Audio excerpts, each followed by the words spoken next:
You swore this was the day you'd quit. And then, without deciding anything, your hand was already reaching for it. The phone, the snack, the cigarette, the same old behavior, running before your conscious mind even got a vote. Meanwhile, the good habits, the ones you actually want, the exercise, the reading, the early nights, somehow never stick no matter how hard you try. Why are bad habits so effortless to keep and so impossible to break, while good ones slip away? The answer is in a clever, ancient system your brain uses to save energy, and it doesn't care at all whether the habit is good for you. Start with why habits exist at all. Your brain is constantly trying to conserve effort because thinking, deciding, and paying attention are expensive. So whenever you do something the same way enough times, the brain notices the pattern and does something brilliant. It automates it. It takes the behavior, which used to require conscious thought, and converts it into a routine that can run on autopilot, freeing your conscious mind for other things. This is why you can drive a familiar route while lost in thought, or tie your shoes without looking. Those were once effortful. Now they're automatic. That automation is a habit. The mechanism behind this involves a deep, old part of the brain that handles automatic routines, well below the level of conscious will. When a behavior becomes a habit, control over it shifts from the thinking, deliberate part of your brain to this deeper, automatic part. And that's the whole problem. Once a behavior lives down there, in the automatic system, it no longer waits for your permission. It fires on its own, triggered by cues in your environment, before your conscious, willpower-driven mind has even noticed. You can't simply decide your way out of it, because the decision is happening somewhere your conscious decisions don't reach. Every habit runs on a simple loop, and understanding it is the key to everything. First comes a cue, a trigger, something that tells your brain to start the routine. It might be a time of day, a place, an emotion, or the sight of something. Then comes the routine itself, the behavior, and then comes the reward, some payoff that tells your brain, this was worth doing. Remember this.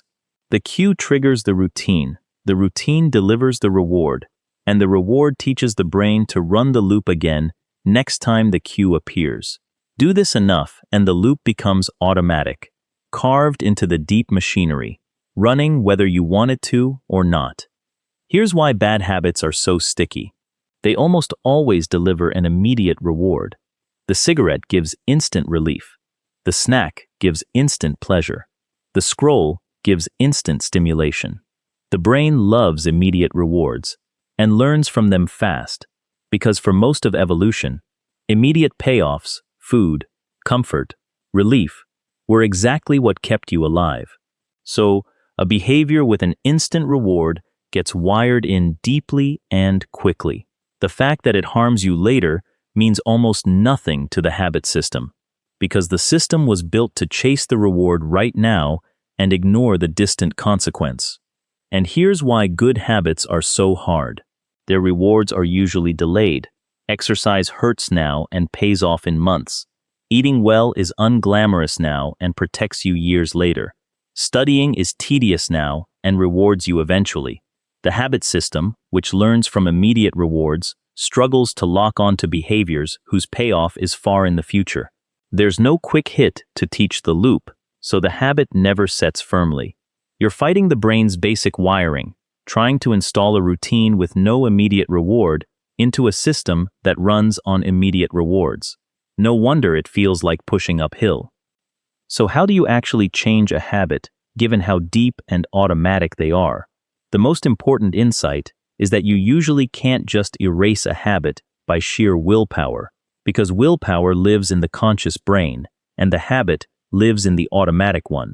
Fighting an automatic routine with conscious effort is a losing battle, especially when you're tired, stressed, or depleted, exactly when the old habit comes roaring back. Instead of fighting the routine head-on, you work with the loop. You change its parts. The single most powerful lever is the cue. Habits are triggered by cues in your environment, So one of the most effective ways to break a bad habit is to remove or avoid its trigger entirely. If the snacks aren't in the house, the cue never fires. If the phone isn't in the room, the reach never starts. You're not relying on willpower to resist the routine in the moment. You're removing the thing that starts the routine in the first place. This is why changing your environment is often far more effective than changing your intentions.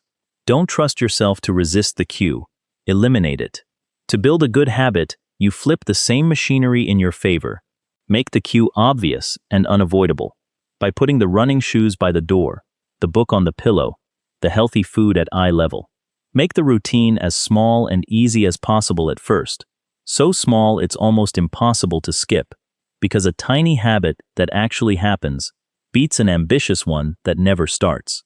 And, most important of all, find a way to give yourself some immediate reward for the good behavior, something that makes it satisfying right now, so the habit loop has a payoff to lock onto instead of waiting years for the real benefit. You're tricking the immediate reward system into serving your long-term goals. It also helps enormously to attach a new habit to an existing one, because established habits are reliable launch points. Right after you do something you already do automatically, your morning coffee, brushing your teeth, sitting down at your desk, you stack the new behavior on top. The old habit becomes the cue for the new one. This works because you're not trying to build a routine out of nothing, you're borrowing the automatic trigger of a habit that already runs like clockwork. Chain the new thing to the old thing, and the old thing pulls it along. And be patient, because habits genuinely take time to form, longer than the myth of a quick fix suggests. The automatic wiring doesn't build overnight, and there will be days you slip. The key is that a single slip doesn't erase the habit. It's the overall pattern that matters. So missing once is fine as long as you don't let it become missing twice, then 3 times, then giving up. Consistency over time, not perfection, is what carves the routine into the deep machinery. You're literally rewiring your brain, and that's slow, patient work, not a burst of motivation. Next time you find yourself reaching for the bad habit before you've even decided to, or failing yet again to make the good one stick, stop blaming your willpower. The behavior isn't living in the part of your brain that willpower controls. It's running in the deep, automatic system, triggered by cues, fed by rewards, indifferent to whether it helps or harms you. You don't break a habit by fighting the routine harder. You break it by understanding the loop, removing the cues that start the bad ones, and carefully engineering cues and rewards for the good ones. Work with the machine instead of against it, and you can change almost anything about how you live.